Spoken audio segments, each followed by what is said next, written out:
ओम नमो भगवते वासुदेवाय। जय जय श्री कृष्णा। भक्तजनों, आज हम श्रीमद् भगवद गीता जी के 10वें अध्याय का अभ्यास करेंगे। सबसे पहले उसकी महिमा देखेंगे, उसको पढ़ने सुनने का क्या फल मिलता है। इस विषय में भगवान शिव कहते हैं, हे महादेवी, अब तुम 10वें अध्याय के महात्म्य की परम पावन कथा सुनो, जो स्वर्ग रूपी दुर्ग में जाने के लिए सुंदर सोपान और प्रभाव की चरम सीमा है। काशीपुरी में धीर बुद्धि नाम से विख्यात एक ब्राह्मण था, जो मुझ में प्रिय नंदी के समान भक्ति रखता था। वह पावन कीर्ति के अर्जन में तत्पर रहने वाला, शांति चित्त और हिंसा, कठोरता एवं दुस्साहस से दूर रहने वाला था। जितेंद्रिय होने के कारण वह निवर्ती मार्ग में ही स्थित रहता था। उसने वेद रूपी समुद्र का पार पा लिया था। वह संपूर्ण शास्त्रों का ज्ञाता था। उसका चित्त सदा मेरे ध्यान में संलग्न रहता था। वह मन को अंतरात्मा में लगाकर सदा आत्म तत्व का साक्षात्कार करता था। अतः वह चलने लगता, तब मैं प्रेमवश उसके पीछे पीछे दौड़कर उसे हाथ का सहारा देता रहता था। यह देख मेरे पार्षद भृंगुरिटी ने पूछा, हे भगवान, इस प्रकार भला किसने आपका दर्शन किया होगा? इस महात्मा ने कौन सा तप, होम अथवा जप किया है कि स्वयं आप ही पद पद पर इसे हाथ का सहारा देकर चलते हैं? भृंगी ऋटिका का यह प्रश्न सुनकर मैंने इस प्रकार उत्तर देना आरंभ किया।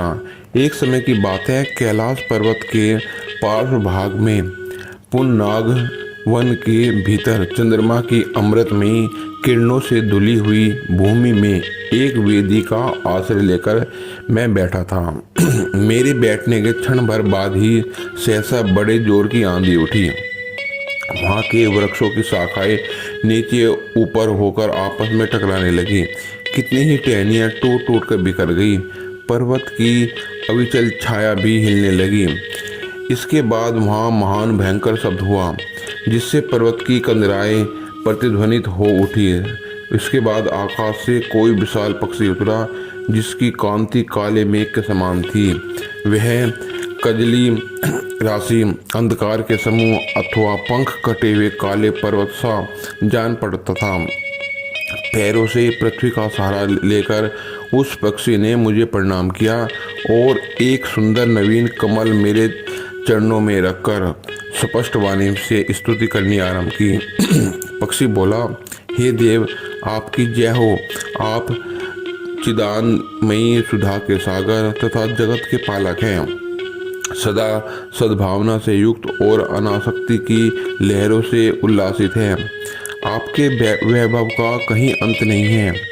आपकी जय हो। अद्वैत वासना से परिपूर्ण बुद्धि के द्वारा आप त्रिविध मलों से रहित है। आप जितेंद्रिय भक्तों के अधीन रहते हैं तथा ध्यान में आपके स्वरूप का साक्षात्कार होता है। आप अविद्यामय, उपाधि से रहित, नित्य युक्त, निराकार, निरामय, असीम, अहंकार शून्य, आवरण सहित एवं निर्गुण हैं। आपके चरण कमल शरणागत भक्तों की रक्षा करने में प्रवीण हैं।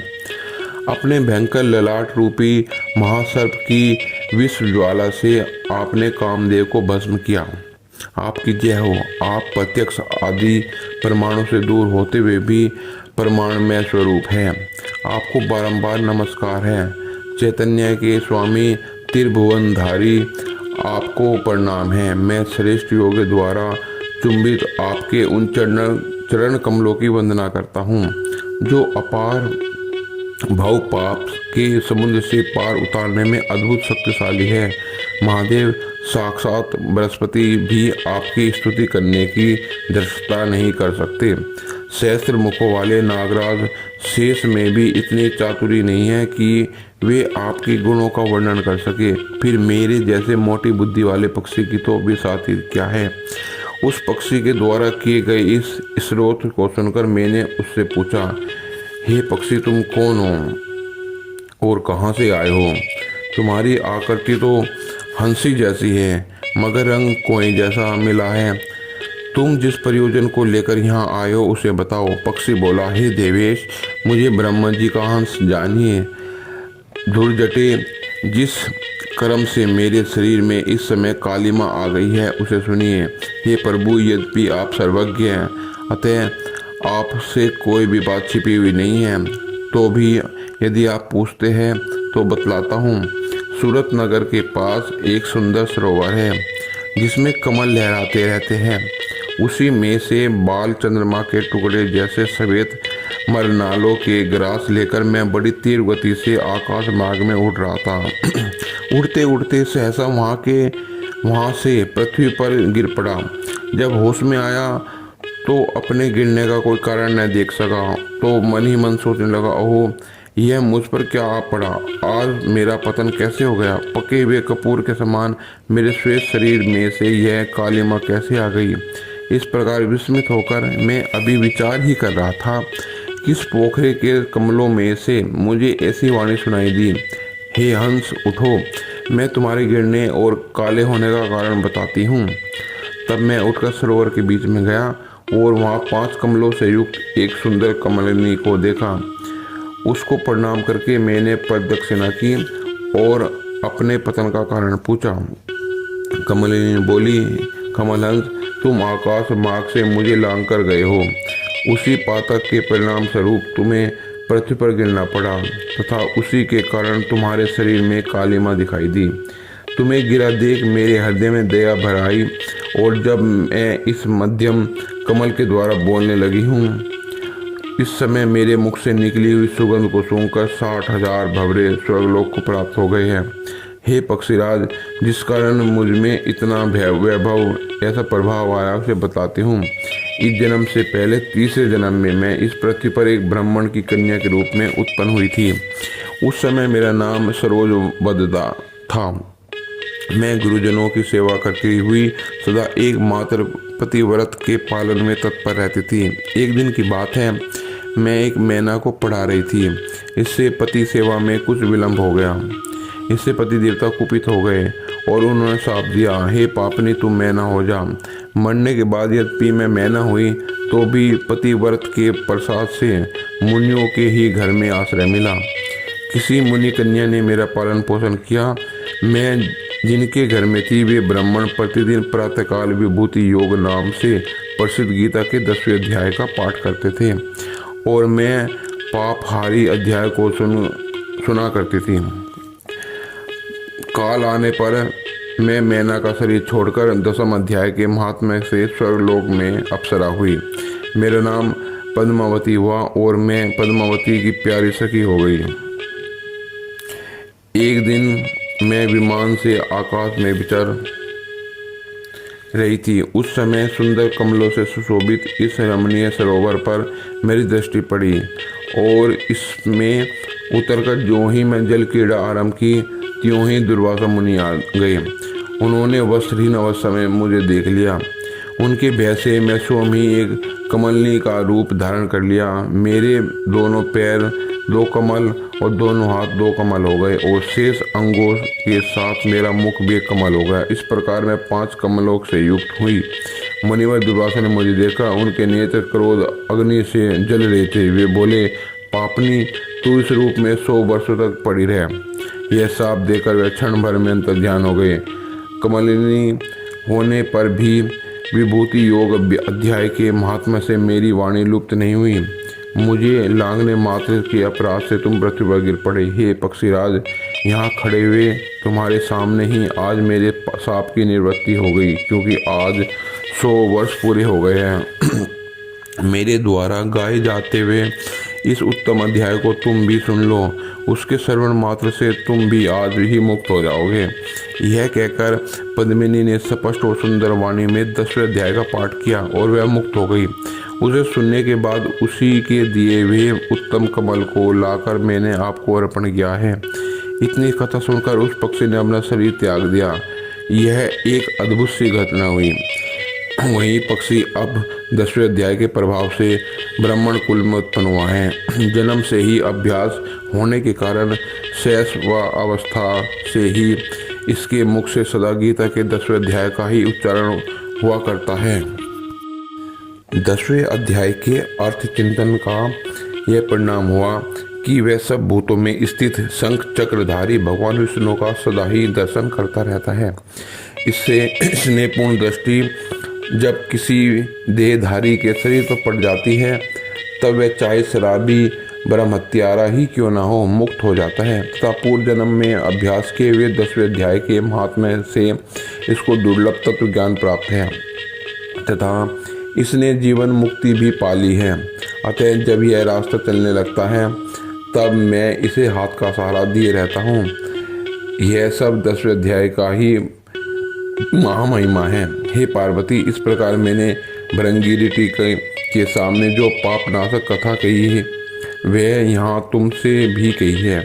नर हो या नारी अथवा कोई भी क्यों न हो, इस 10वें अध्याय के श्रवण मात्र से उसे सब आश्रमों में पालन फल का फल प्राप्त होता है।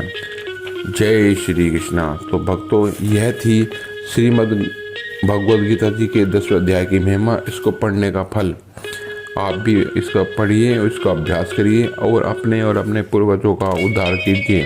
अब हम 10वें अध्याय को आरंभ करते हैं। जय श्री कृष्णा। भगवान श्री कृष्ण बोले, हे महाभाव, फिर भी मेरे परम रहस्य और प्रभाव युक्त वचन श्रवण कर, जो कि मैं तुझे अतिशय प्रेम रखने के लिए हित की इच्छा से कहूँगा। हे अर्जुन, मेरी उत्पत्ति को अर्थात विभूति सहित लीला से प्रकट होने को न देवता लोग जानते हैं न महर्षिगण जानते हैं, क्योंकि मैं सब प्रकार से देवताओं का और महर्षियों का ही आदि कारण हूँ। जो मेरे को अजन्मा और वास्तव में जन्म रहित और अनादि तथा सब लोगों का महान ईश्वर तत्व से जानता है, वह मनुष्यों में ज्ञानवान पुरुष संपूर्ण पापों से मुक्त हो जाता है। हे अर्जुन, निश्चय करने की शक्ति एवं तत्व ज्ञान और अमूर्तता, क्षमा, सत्य, इंद्रियों का वश में करना तथा मन का निग्रह तथा सुख दुख, उत्पत्ति और प्रलय एवं भय और अभय भी तथा अहिंसा, समता, संतोष, तप, दान, कीर्ति और अपकीर्ति, ऐसे यह प्राणियों के नाना प्रकार के भाव मेरे से ही होते हैं। हे अर्जुन, 7 तो महर्षिगण और 4 इनमें से भी पूर्व में होने वाले सनकादि तथा स्वयंभू आदि 14 मनु, यह मेरे में भाव वाले सब के सब मेरे संकल्प से ही उत्पन्न हुए हैं, कि जिनकी संसार में संपूर्ण प्रजा है। जो पुरुष इस मेरी परम ऐश्वर्य विभूति को और योग शक्ति को तत्व से जानता है, वह पुरुष निश्चल ध्यान योग द्वारा मेरे में ही एक ही भाव से स्थित होता है। इसमें कुछ भी संशय नहीं है। मैं वासुदेव ही संपूर्ण जगत की उत्पत्ति का कारण हूँ और मेरे से ही यह सब जगत चेष्टा करता है। इस प्रकार तत्व से समझकर श्रद्धा और भक्ति से युक्त हुए बुद्धिमान भक्तजन मुझ परमेश्वर को ही निरंतर भजते हैं। वे निरंतर मेरे में मन लगाने वाले और मेरे में ही प्राणों को अर्पण करने वाले भक्तजन सदा मेरी ही भक्ति की चर्चा के द्वारा आपस में मेरे प्रभाव को जानते हुए तथा गुण और प्रभाव सहित मेरा कथन करते हुए ही संतुष्ट होते हैं। वे मुझ वासुदेव को ही निरंतर रमण करते हैं। उन निरंतर मेरे ध्यान में लगे हुए प्रेम पूर्वक भजन वाले भक्तों को मैं यह तत्व ज्ञान रूप योग देता हूँ कि जिससे वे मेरे को ही प्राप्त होते हैं। हे अर्जुन, उनके ऊपर अनुग्रह करने के लिए मैं स्वयं ही उनके अंतःकरण में एक ही भाव से स्थित हुआ अज्ञान से उत्पन्न हुए अंधकार को प्रकाश में तत्व ज्ञान रूप दीपक द्वारा नष्ट करता हूँ। इस प्रकार भगवान के वचनों को सुनकर अर्जुन बोले, हे भगवान, आप परम ब्रह्म एवं परम धाम एवं परम पवित्र हैं, क्योंकि आपको सब ऋषिजन सनातन दिव्य पुरुष एवं देवों का भी अधिदेव, अजन्मा और सर्वव्यापी कहते हैं। वैसे ही देवर्षि नारद तथा असित एवं देवल ऋषि तथा महर्षि व्यास और सोम आप भी मेरे प्रति कहते हैं। हे केशव, जो कुछ भी मेरे प्रति आप कहते हैं, इस समस्त को मैं सत्य मानता हूँ। हे भगवान, आप लीला में स्वरूप को न दानव जानते हैं और न देवता ही जानते हैं। हे भूतों को उत्पन्न करने वाले, हे भूतों के ईश्वर, हे देवों का देव, हे जगत के स्वामी, हे पुरुषोत्तम, आप स्वयं ही अपने आप को जानते हैं। इसलिए हे भगवान, आप उन अपनी दिव्य विभूतियों को संपूर्णता से कहने के लिए योग्य है। कि जिन विभूतियों के द्वारा इन सब लोकों को व्याप्त करके स्थित है। हे योगेश्वर, मैं किस प्रकार निरंतर चिंतन करता हुआ आपको जानूं, और हे भगवान, आप किन किन भावों में मेरे द्वारा चिंतन करने योग्य है। हे जनार्दन, अपनी योग शक्ति को और परम ऐश्वर्य रूप विभूति को फिर से विस्तार पूर्वक कहिए, क्योंकि आपके अमृत में वचन को सुनने से मेरी तृप्ति नहीं होती, अर्थात सुनने की उत्कंठा बनी ही रहती है। इस प्रकार अर्जुन के पूछने पर श्री भगवान जी बोले, हे कुरुश्रेष्ठ, अब मैं तेरे लिए अपनी दिव्य विभूतियों को प्रदान से कहूँगा, क्योंकि मेरे विस्तार का अंत नहीं है। हे अर्जुन, मैं सब भूतों के हृदय में स्थित सबका आत्मा हूँ। संपूर्ण भूतों का आदि, मध्य और अंत भी मैं ही हूँ। हे अर्जुन, मैं अदिति के 12 पुत्रों में विष्णु तथा वामन अवतार और ज्योतियों में किरण वाला सूर्य हूँ, तथा मैं 49 वायु देवताओं में मरीचि नामक वायु देवता और नक्षत्रों में नक्षत्रों का अधिपति चंद्रमा हूँ। मैं वेदों में सामवेद हूँ, देवों में इंद्र हूँ, इंद्रियों में मन हूँ, भूत प्राणियों में चेतनता एवं ज्ञान शक्ति हूँ। मैं एकादश रुद्रों में शंकर हूँ और यक्ष तथा राक्षसों में धन का स्वामी कुबेर हूँ। मैं 8 वशों में अग्नि हूँ तथा शिखर वाले पर्वतों में सुमेरु पर्वत हूँ। पुरोहितों में मुख्य अथवा देवताओं का पुरोहित बृहस्पति मेरे को जान, तथा हे पार्थ, मैं सेनापतियों में स्वामी कार्तिक और जलाशयों में समुद्र हूँ। हे अर्जुन, मैं महर्षियों में भृगु और वचनों में एक अक्षर अर्थात ओमकार हूँ, तथा सब प्रकार के यज्ञों में जप यज्ञ और स्थिर रहने वाले हिमालय पहाड़ हूँ। सब वृक्षों में पीपल का वृक्ष और देवऋषियों में नारद मुनि तथा गंधर्वों में चित्ररथ और सिद्धों में कपिल मुनि हूँ। हे अर्जुन, तू घोड़ों में अमृत के समान उत्पन्न होने वाला उच्च सर्वर नामक घोड़ा और हाथियों में ऐरावत हाथी तथा मनुष्यों में राजा मेरे को ही जान। हे अर्जुन, मैं शस्त्रों में वज्र और गौ में कामधेनु हूँ और शस्त्रधारियों रीति से संतान की उत्पत्ति का हेतु कामदेव हूँ। सर्पों में सर्पराज वासुकी हूँ। मैं नागों में शेषनाग, जलचरों में उनका अधिपति वरुण देवता हूँ और पितरों में आर्य मानक पितरेश्वर तथा शासन करने वालों में यमराज मैं ही हूँ। हे अर्जुन, मैं दैत्यों में प्रहलाद और गिनती करने वालों में समय हूँ, तथा पशुओं में मृगराज सिंह और पक्षियों में गरुड़ हूँ। मैं पवित्र करने में वायु, शस्त्रधारियों में राम हूँ, तथा मछलियों में मगरमच्छ हूँ और नदियों में भगीरथी गंगा हूँ। हे अर्जुन, सृष्टियों का आदि और अंत और मध्य भी मैं ही हूँ। मैं विद्याओं में अध्यात्म विद्या अर्थात ब्रह्म विद्या एवं परस्पर में विवाद करने वालों में तत्व निर्णय के लिए किया गया जाने वाला वाद हूँ। मैं अक्षरों में आकार तथा समासों में द्वंद्व नामक समास हूँ, तथा अक्षय काल अर्थात काल का भी महाकाल विराट स्वरूप सबका धारण पोषण करने वाला भी मैं ही हूँ। हे अर्जुन, मैं सबका नाश करने वाला, मृत्यु और आगे होने वाली की उत्पत्ति का कारण हूँ, तथा स्त्रियों में कीर्ति, श्री वाक, स्मृति, मेघा, धरती और समा हूँ। मैं गायन करने योग्य श्रुतियों में व्रत साम और छंदों में गात्री छंद तथा महीनों में माघ शीष का महीना एवं ऋतुओं में बसंत ऋतु हूँ।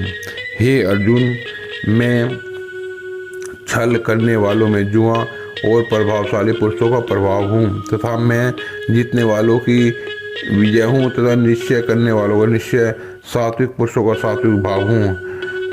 वंशियों वासुदेव अर्थात मैं स्वयं तुम्हारा सखा और पांडवों में धनंजय अर्थात तू एवं मुनियों में वेद व्यास और कवियों में शुक्राचार्य कवि भी मैं ही हूँ और दमन करने वालों का दंड अर्थात दमन करने की शक्ति हूँ।